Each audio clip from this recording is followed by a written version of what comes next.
First of all, good afternoon, and thank you all very much for being here. I guess I'd say Happy New Year because this is actually the first official board meeting we have had in 2019. Obviously, there's been committees that met with members during January. A lot of work has been done, and I thank those committee chairs and members of those committees. So at this time, again, thank you all very much for being here. I'll say Happy New Year and Happy Valentine's, but we appreciate you being here. We will now call this officially to order at 1:10. So at this particular point in time, I'd like to call Ms. Leanne Franklin up, chaplain, and please, after that, please join me in a pledge of allegiance. Thank you. Leanne. Thank you. Will you please join me in prayer? We gather together today on this blue sky, warm sunshine day, and we thank you for this new day. We thank you for all things new, for our new board members and all those who support them, for fresh ideas, for new possibilities, for all that we are creating together. So we ask that you please focus our efforts, ignite our hope, inspire our hearts on this day of love. Just join our hearts together and be with us as we create new things and new possibilities, and all for the good of our community that extends far beyond these walls. Thank you, thank you, thank you for all things new. In your holy name we pray. Amen. Amen. Thank you, Leanne.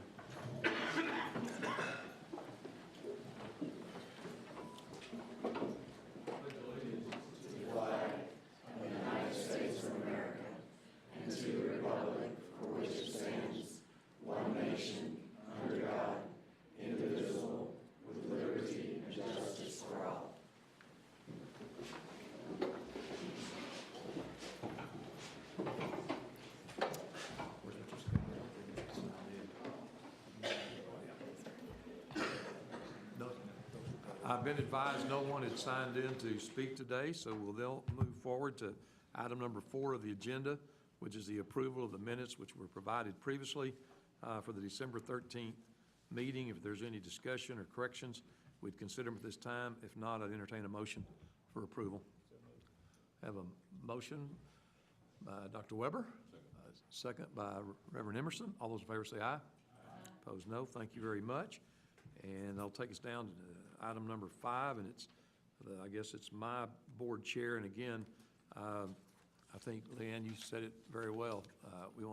We're thankful for our new board members. So again, I'll take this time.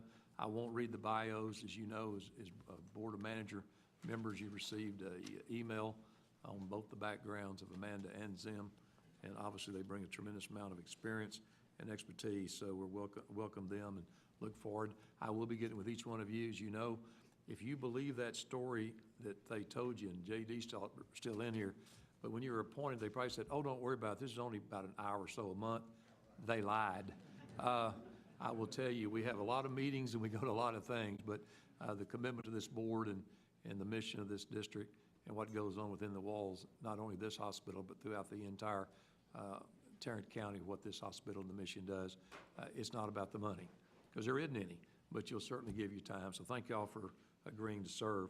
And other than that, I think we are going to have a little bit of an extensive executive session today, so I'll advise everyone at this time when we do go to executive session. And then I guess the last thing I will mention is the Texas Hospital Association's annual conference is coming up next, I guess it's Tuesday and Wednesday. And I know right now Ms. Montgomery and Mrs. DeBose and Reverend Emerson are planning on going to that. I've certainly attended that in Austin in the past. Unfortunately, I have a job and have another board meeting next week, so I will probably a lot rather be with y'all in Austin, but thank y'all for doing that and all those type of things. So again, Robert, I think for sake of time, again, it's a new year. We've got a lot of things happening, exciting things at JPS. We used to talk about things like an upcoming bond election. Isn't it great? All that's behind us, and now the opportunities from that election are out there in front of this organization for the future. So a lot of great things to happen. So Robert, I'll turn it over to you for your CEO report. Thank you, Mr. Chair. I want to thank Commissioner Johnson for the constant care that you give this hospital district. You are a liaison from the court, and we recognize that, and we appreciate it.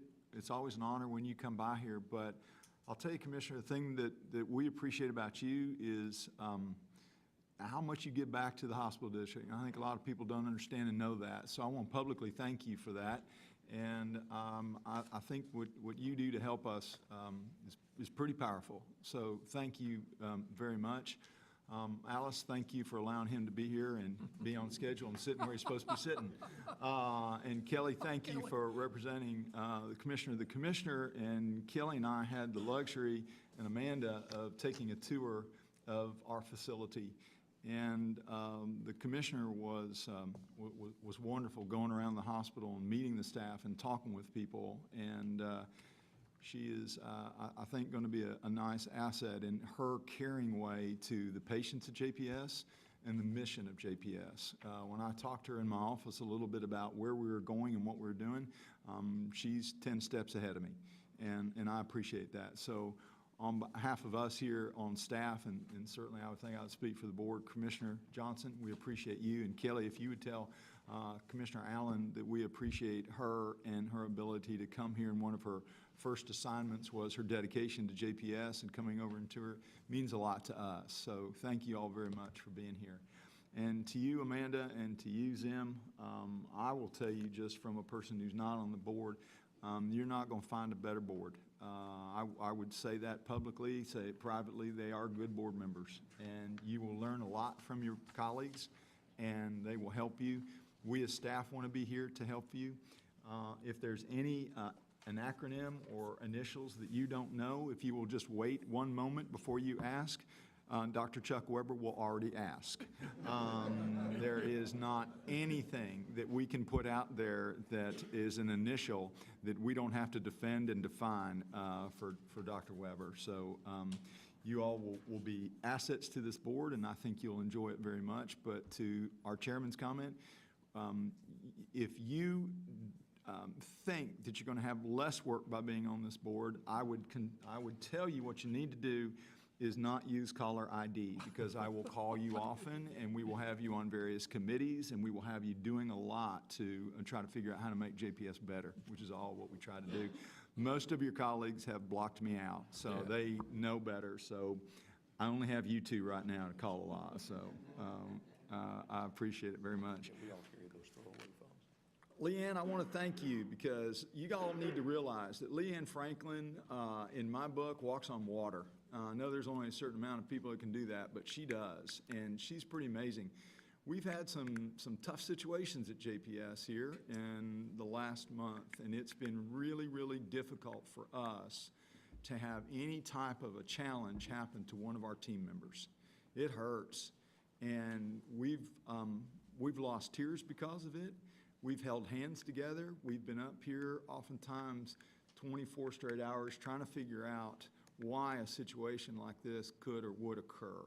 And Leanne Franklin is a spiritual glue that keeps all of us. I don't really care where your spirituality is. Pastor, you know perfectly well, you've got an incredibly great congregation of people that listen, admire, and respect you. Leanne does that same thing, and she does it in an ecumenical nature. She does it for everybody, for those who believe, for those who do not believe, for those who have different feelings, attitudes, and mores. She's one of the strongest people I've ever been around, and she has been able to help a family through a situation they never would have wanted, expected, or thought they were going to go through. And there's no stronger person. So your prayer on a day like this is just what this group gets to see. What you do and pray every day to make this organization strong is really powerful. So Leanne Franklin, you deserve our applause.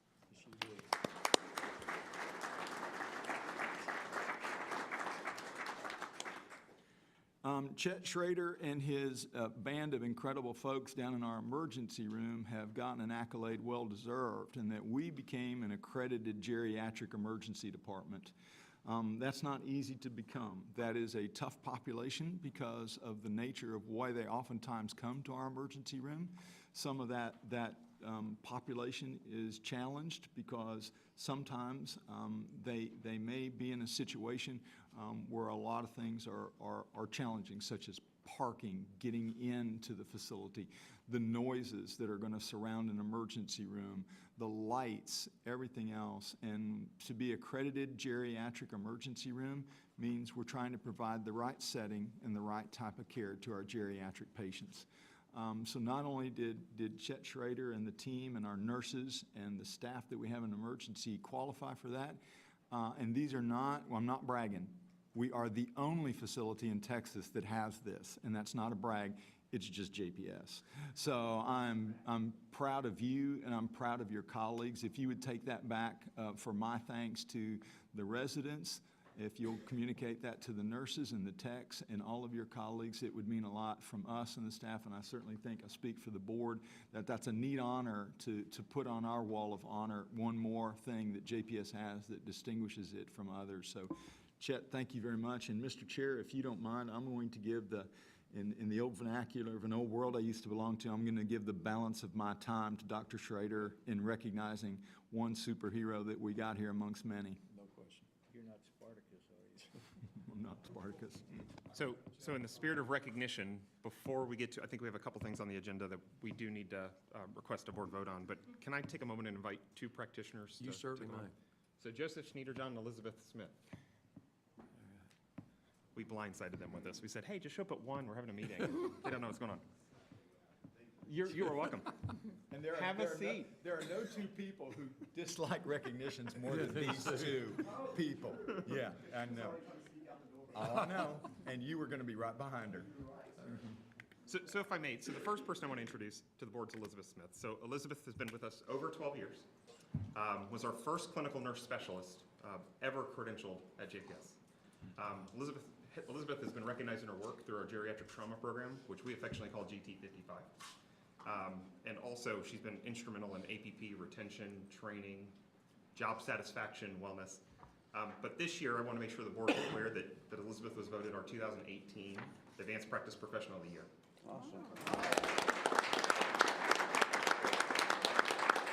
And Chet, if you don't mind, if I could, Smith is a very common last name. Anybody in your family that has that name? My whole family has it. And before that, who had that name? I am fourth generation John Pierce.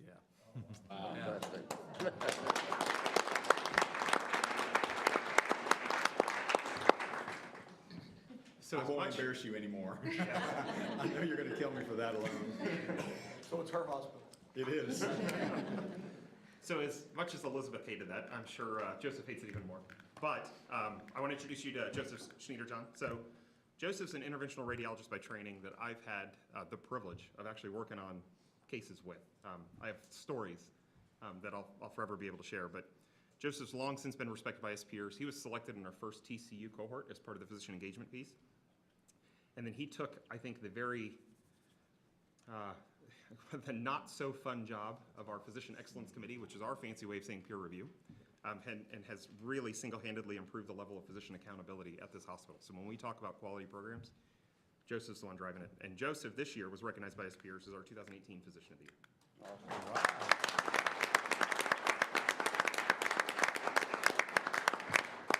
So with that, I'm certain you are eager to get out of the spotlight. So we'll move on to the regular business if we may, Mr. Chair. Thank y'all so very much. Thank you. Again, Joseph, congratulations to you, and Elizabeth, likewise, congratulations to you. And obviously, in your family, the commitment and service to the mission of this hospital runs deep. So thank y'all both for being. Congratulations. Thank you. both. Let's give them a round of applause.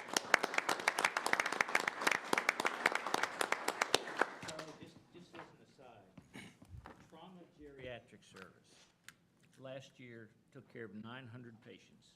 This year, they're projected to probably be near 1,200. Wow, amazing. That's a lot.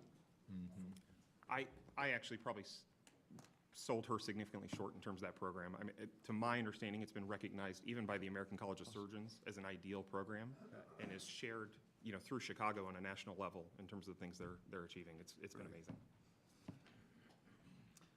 All right, with that, I will pivot to business. In your packets, we have a request for approval of the Department of OMFS physician assistant privileges. And I would respectfully ask that the board consider. Recommend approval. I have a motion for approval by Dr. Weber. I have a second by Mrs. DeBose. All those in favor say aye. Opposed, no. Thank you very much. Chet, we will move forward then. And I may need help with council with this if that's okay, but there was previously, Yeah, let me. Yes. please do. Thank you, sir. Yeah, let me explain this. There are times when we don't have a board meeting and privileges come up for renewal in order to not miss a lick in terms of these physicians continue to be able to have privilege at the hospital. The Joint Commission allows the chair and the vice chair on an interim basis to approve these privileges and then have them ratified at the next board meeting. And so on the first one, on January 9th, I have emails from Chairman Powell and Vice Chairman Weber approving this doctor's privileges in radiology and interventional radiology. And so, Mr. Chairman, you would need a motion on that one. Yeah, I would need a motion.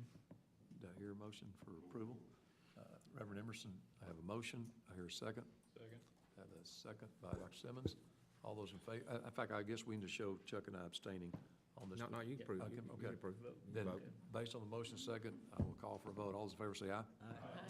Approved, no. Thank you very much. Okay, Chair. and then the next item is also a similar circumstance. We have a number of doctors that are listed there in the agenda in various specialties that on January the 25th, I have emails from Chairman Powell and Vice Chairman Weber approving those privileges.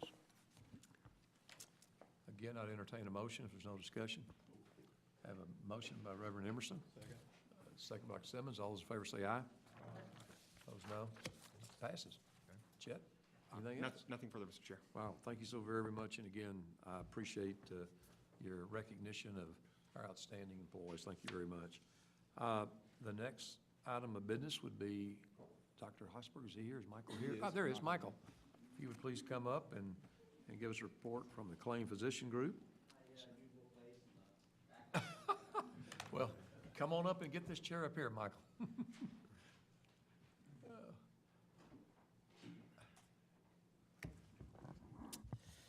Thank you for the opportunity, as usual, to come up and say a few words about a claim. I didn't realize that Elizabeth was going to be recognized today. I actually had something on my agenda that was applicable to her, so I actually asked her to stay. Elizabeth has been instrumental in helping Claim and myself as we really develop our APP partnerships.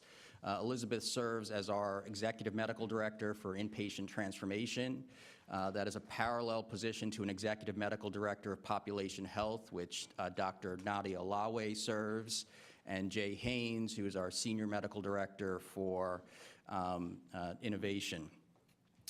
Elizabeth, along with Kristen Stanley, have been working on developing a nurse residency, an APP nurse residency program for primary care. This is part of the larger strategy in relationship to retaining not just our residents, but obviously our nurses here at JPS that then go on to achieve professional practice beyond that. And so they are working on this particular project that we hope to launch for the August time period, which we would take 3 recently graduated APPs, put them through a mini residency type of program where they get mentorship in a variety of our clinics. And completion of that program, as well as acceptance on that program, would then require them to stay on as staff, as provider staff, within a claim for 2 years. And so it's Elizabeth, along with Kristen, have been really instrumental in putting that project together, and Elizabeth in particular has also helped on a number of inpatient quality initiatives, so she's been invaluable to me personally as well, along with the obvious recognition that she's received. Along a lot of those similar lines, Acclaim has finalized and approved their org goals, as well as their service line goals. Within those service line goals, there are approximately 80 initiatives that cut across all the pillars of quality and population health and stewardship, all in alignment with the JPS organizational goals. And then there are a set of overarching Acclaim org goals related to, again, patient experience, retention rates, population health measures, particularly related to our JPS Connection patient population, to ensure that we are achieving quality of care and improving outcomes surrounding heart attacks as well as strokes. Two updates that I just want to give the board. One is in relation to our chair of surgery, or our service line chief of surgery search. We are in really the beginning phases, I should say. The search committee has formed. They reviewed and analyzed candidates. We have 5 stellar candidates that are coming in next week. That includes 1 internal individual. Any one of those candidates, at least on paper, we'd be really honored and lucky to have. We're going to interview those individuals and then narrow it down to the finalists, hopefully the final 2, bring them back in early March, and then hopefully have decided upon and be in contract with that chosen individual by the end of March. As another aspect of surgery, we just finished and finalized the successful recruitment of our first full-time vascular surgeon. This is an individual who will be starting in August, is finalizing her fellowship. And she wants to join Acclaim and JPS, in particular because of the opportunity to really create something here. And so that is one of the basic foundations when I look and hire and recruit individuals. I'm looking for dreamers, I'm looking for builders, and this particular candidate, that is really one of the prime reasons, not just the mission, but obviously the ability to create something special for our patient population. The last thing that I would add is our Acclaim Physician Board has been very much engaged and involved since the foundation of Acclaim, but in particular since the new board formed in around August. And they have recently recommitted to all the providers across Acclaim that Acclaim must truly stand for not just quality care, but also compassionate care and also character, things that a community can really be proud of. And that is something that they have messaged throughout Acclaim, and it's something that has been very well received. So it's been a start of a good year, and we look forward to more positive news. Thank you, Michael. Any questions for Michael at this time? That's great news about Great news. the recruiting and whatnot. Thank you. Very much. Which take us now to item number 9 on the agenda, which is our committee reports. All 3 met on the 24th of January. We'll take I know he's going to say the most important one, but we will start with finance. Since you said so, yeah. Chairman Montgomery, if you'd like to proceed. Yes, sir, Mr. Chairman. We had a finance committee meeting on the 24th. We did not have one in December, so we considered both the November and December 2018 financials. Ms. Clark is here to answer any questions or review those with you. We also approved 7 or 8 contracts for the full board's consideration. Any questions for Steve at this time? If not, do we need a motion? We don't, we just make a report. Item number B is. Sharon's got the. Oh, Sharon's up? Oh, sorry about that, Sharon. Sorry. I thought everybody's going to do your. Good afternoon. So you do have both months in your packet, but I'm just going to look at the year-to-date. December, as a reminder, our October 1st is our start of our fiscal year. So you're actually looking at a quarter when you look at the year-to-date numbers here. Also, we have performed very well against our budget. From a medical center standpoint, our inpatient volumes have been strong. They've been just over 1% higher from admissions, and that has allowed us to outperform our budget by about $2 million. I always try to caution folks on counting. We're not going to be $8 million ahead by the end of the next 3 quarters. What's likely happening is about half of that is timing. We do have some savings from projects that have not started yet that I believe will be kicked off and well underway before we close the fiscal year in September.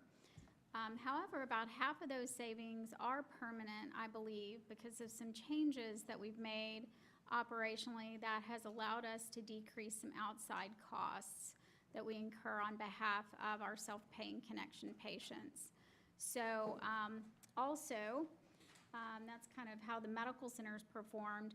The Acclaim organization, kind of representing those professional fees of the physicians that are serving patients within our hospital walls and our clinic walls. Their encounters are up by almost 3%. And they too have outperformed their budget by about 1.2 million. So for the first quarter, we're finishing up very strong financially. But there are 9 months left, and we will continue to see how volumes hold. And is there any questions that I can answer for anyone?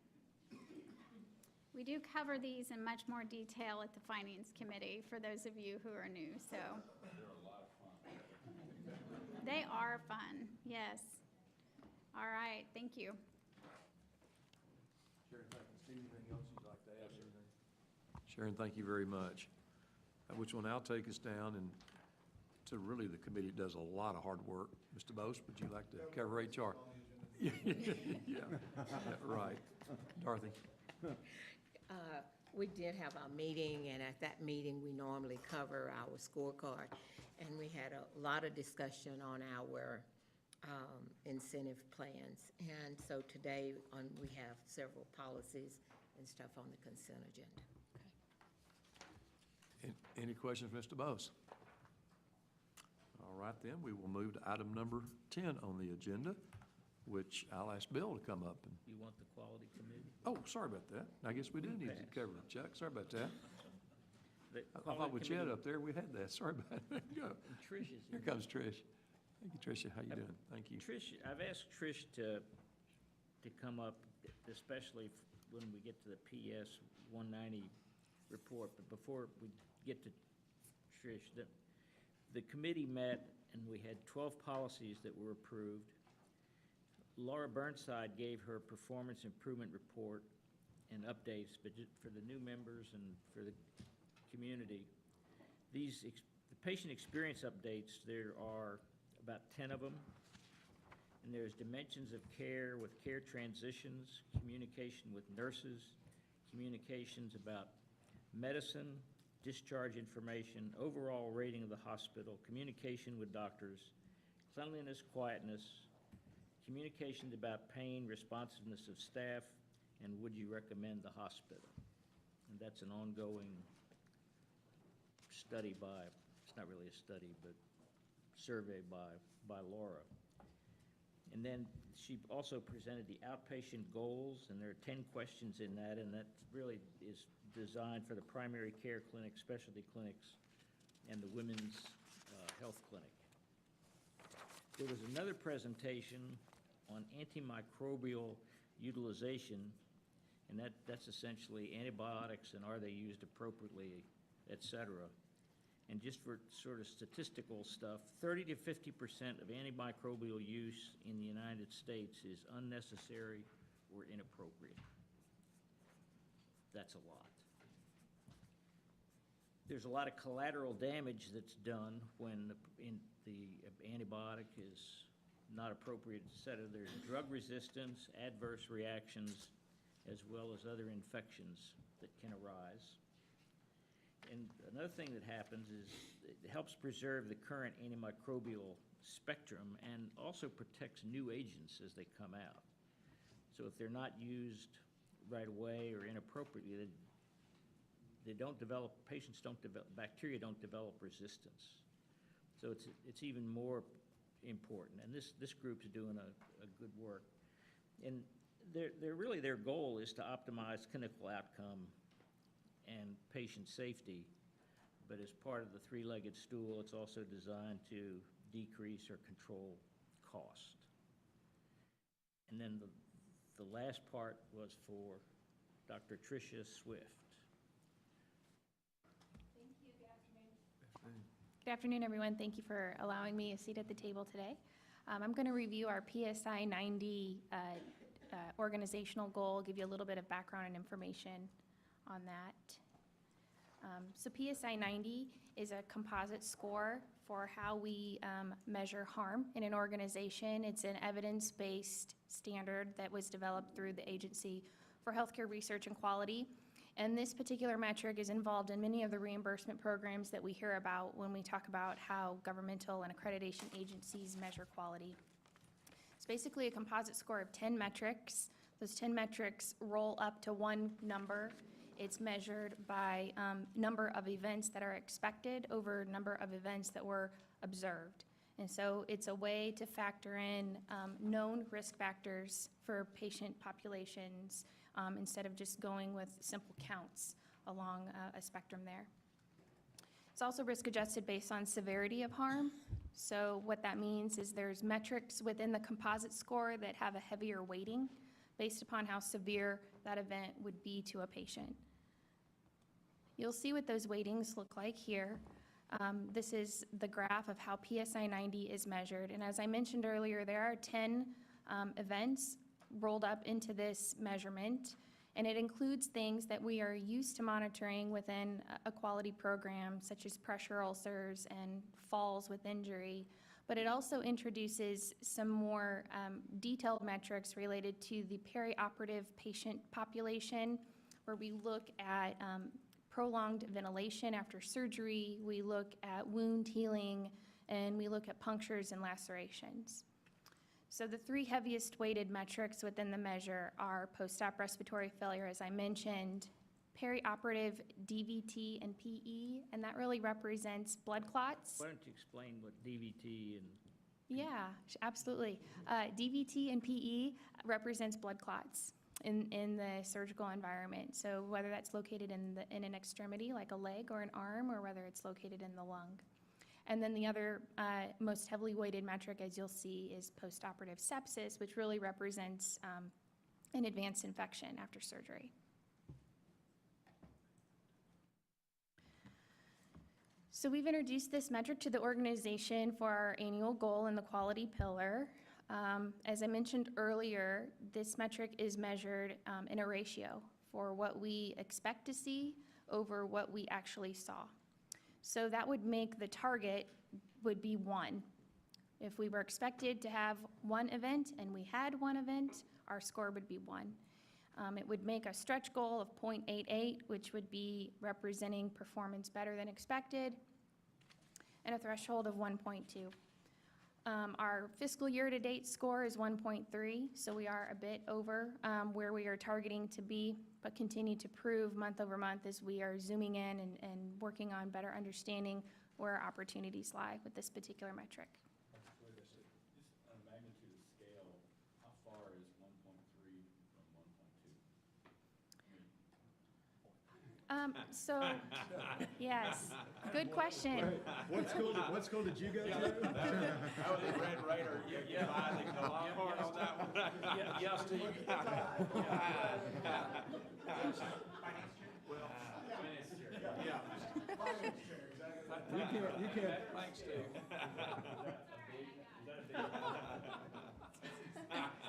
First of all, tune out all the Aggies. Sure. I read right in the give you advice. I mean, quantity of scale, I mean, is that, you say a little bit, I mean, but Yeah. it looks like between baseline and stretch is not a big, a big stretch there. Yes, you're right.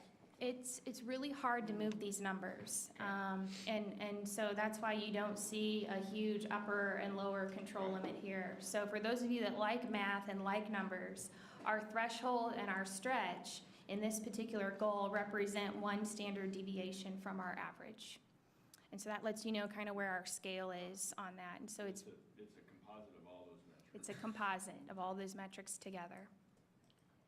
And those metrics are given to us by, I mean, those aren't, the 25.52% is standard among all healthcare providers. Right.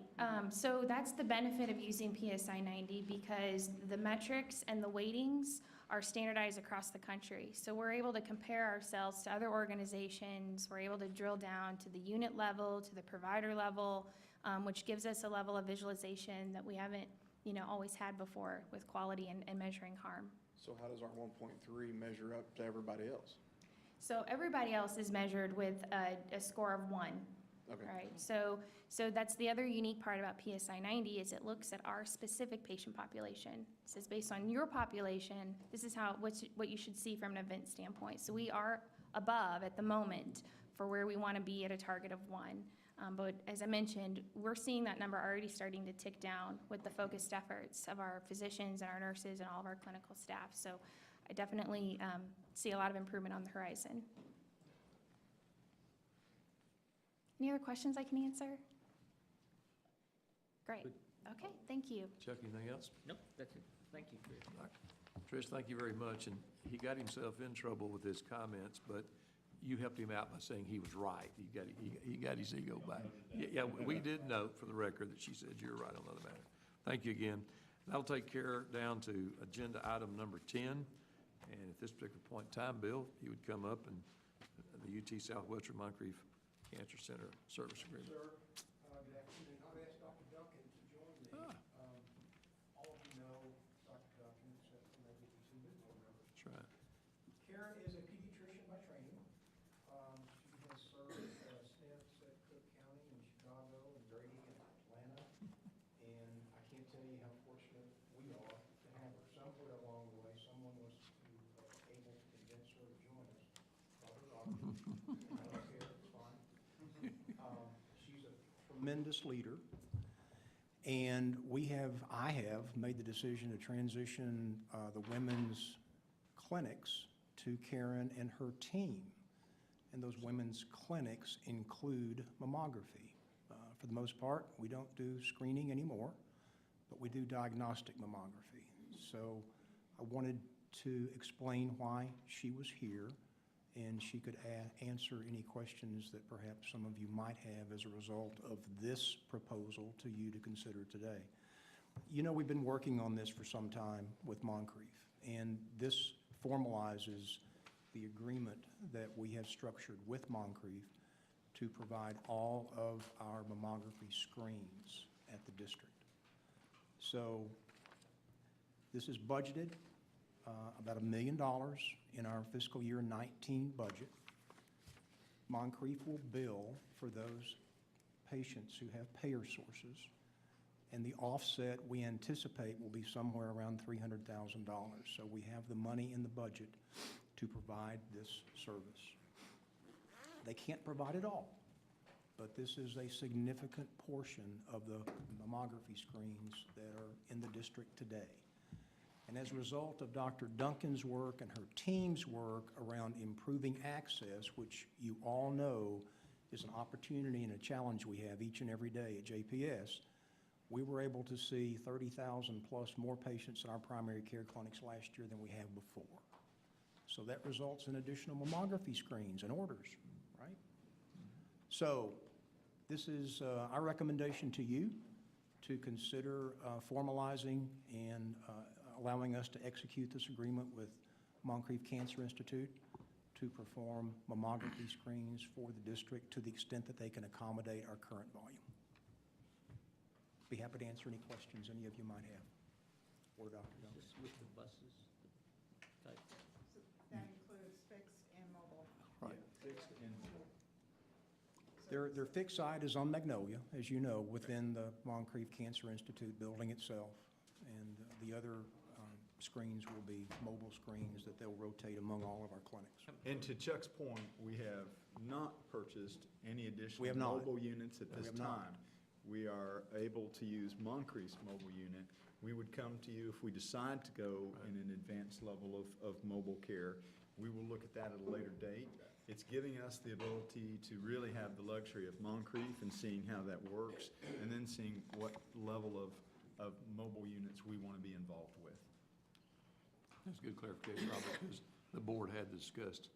Right, and we have discussed We it, and discussed that is still a previously. real, that is a Yes. potential out I there. appreciate the clarification, because we had talked about that, but at this time, this is straight with Moncrief. Yes.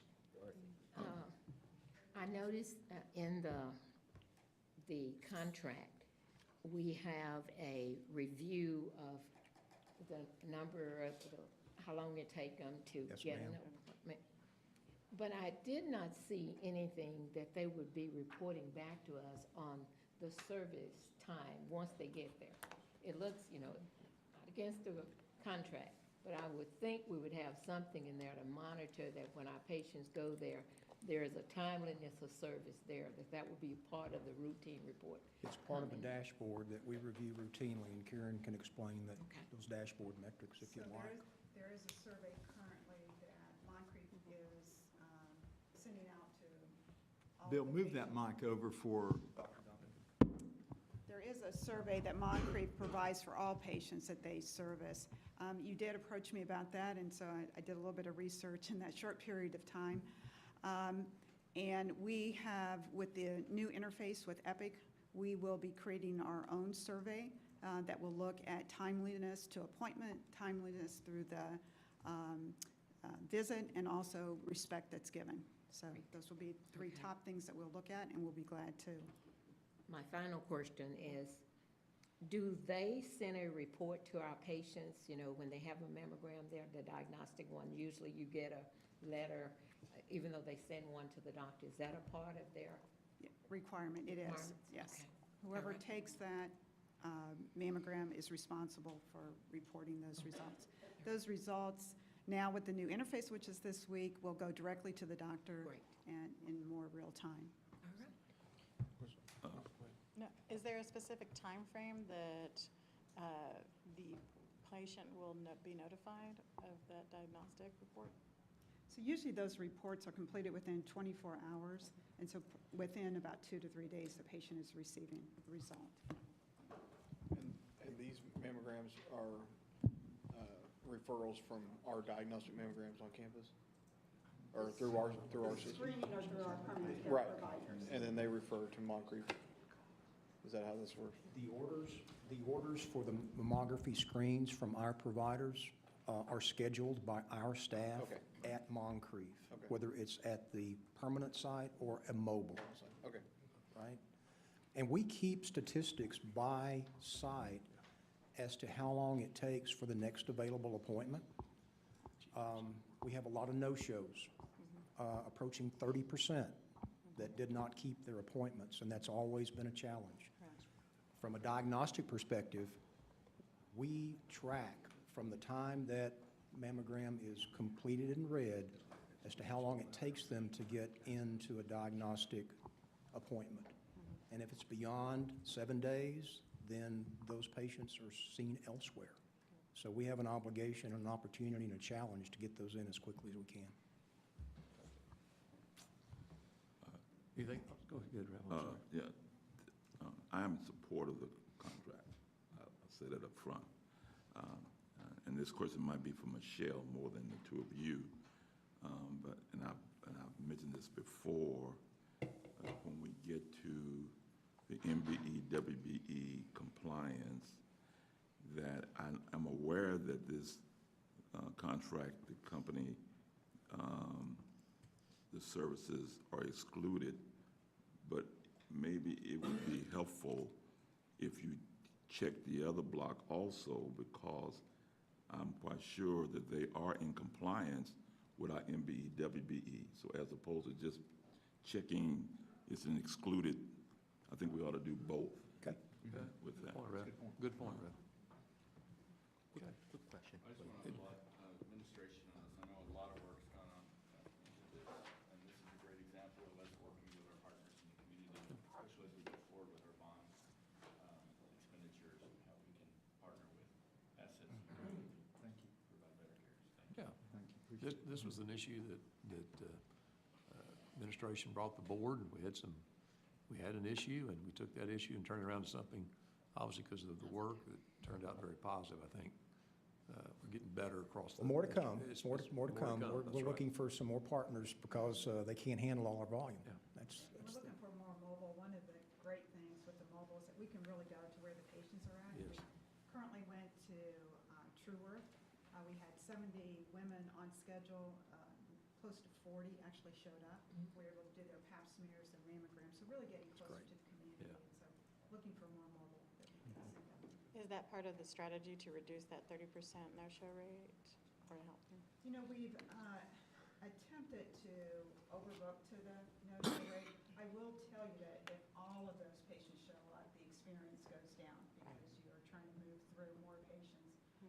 within the same period of time. So we struggle with that. We've had conversation with Moncrief about that. So we do a little bit of overbook in attempt to handle the no-show. More importantly, what we do is to use our patient care coordinators to reach back out to those patients and to educate them on how important it is for that screening.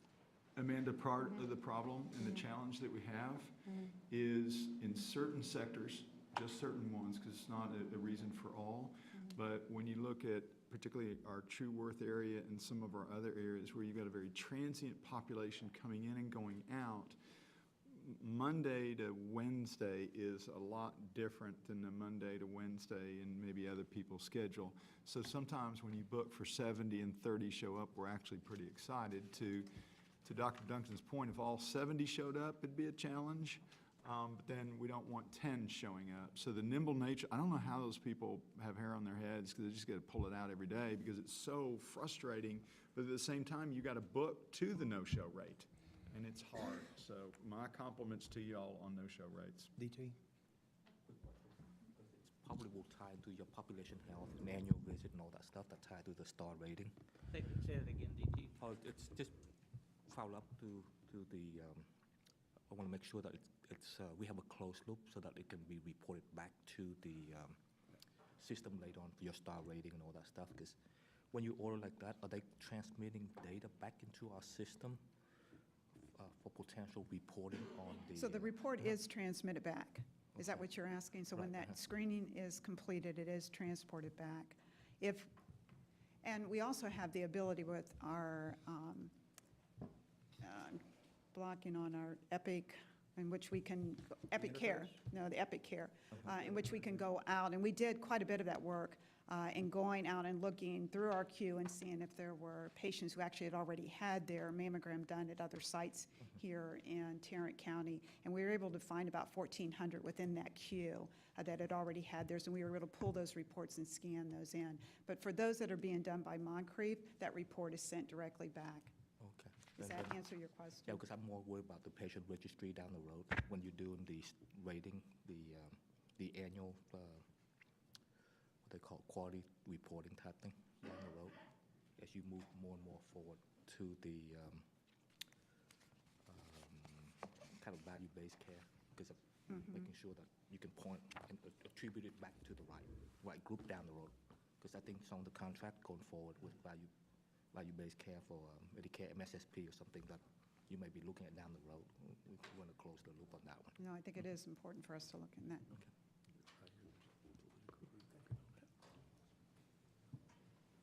Anything else for any? Yes, I got a motion by Mr. Petty, second by Mr. Montgomery. All those in favor say aye. Okay, thank you very much. Bill, thank you very much. Dr. Duncan, thank you very much for what you're doing. Thank you so much. Which would take us down to item number 11, which is the consent agenda. I know most of y'all have had plenty of time to look at that on the portal here. I think, Neil, you needed to make one comment. I just want to make a Prior to the comment, consent. to the two new board members. You see a number of policies, and then you'll see a procedure that follows. You as a board approve the policies. The procedures are what the administration has done to implement that policy. So they're there for your information, the procedures are. But what you're approving as a board member is the policy itself. Okay? Move approval. Have a motion for approval by Reverend Emerson, second by Mrs. Bose. All those in favor say aye. Opposed? Carries. Thank you very much. Which would take us down now. I think we have a couple of items for executive session, and I've got a couple of things. You need legal? Okay. Yeah, under the general counsel's report, there were no contracts this past 30 days that were between 200 and 500,000. This is the time of year, February meeting, that I provide you the general counsel's annual report, and I'll hand that out and give that to you as you go to executive session. If you got any questions, feel free to call me. The other thing that I will hand out, back in 2011, Trent Petty and I sat down at his suggestion that we negotiate some of our fees to a monthly retainer. And Trent, since 2011 was a part of a fiscal year, but through the 28 fiscal year end in September of 2018, there's been over $520,000 saved by implementing that retainer that otherwise would have been charged to the district. So, and that completes my report. Okay. Mr. Adams? Is there anything else before we go to close? Then we will, let's take about a 10-minute break, reconvene here about 2:10 and close, and we will end open at 2 o'clock. Thank you.